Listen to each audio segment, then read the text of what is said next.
มาสำหรับใครที่มักกินเหล้ากินเบียร์มีสูตรมาแนะนำมีมะนาวผ่าประมาณอันนั้นซ้ำหนีเนาะซ้ำหนีแล้วก็มีกล้วยหน่อยหนึ่งแต่เราสีกินมะนาวกับกล้วยก่อนเนาะอันนี้ก็สีใส่สูตรกับเหล้าเนาะนี่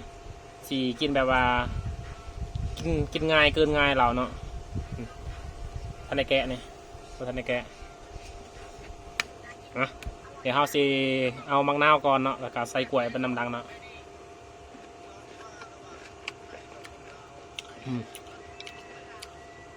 ก่อนอื่นก็ฝากกดไลค์กดแชร์กดติดตามเนาะถ้าคลิปนี้แตกแซนวิวข่อยซีมากิน3 ป๋อง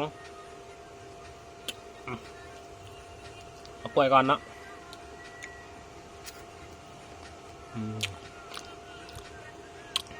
กล้วยน้ำหวานใครที่มักกินเหล้ากินเบียร์ก็สามารถเอาสูตรนี้ไปลองได้เป็นดอกขาว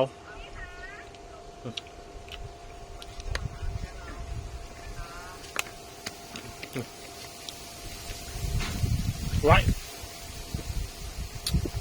เอามาดมมานี่นั่งมานี่เอามานั่งนี่เอามึงดมเบิ้งเจ้ายันมึงบ่เสืออ่ะ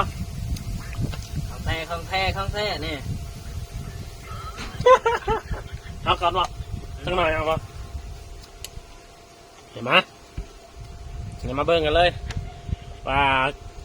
ซีเบิร์ดบ่เนาะฝากกดไลค์กดแชร์กดติดตามน้องเนี่ยซิบดังวะน้องตายได้ไปเฮียนสูตรมาใหม่เนาะลมเว้ยเด้อจวด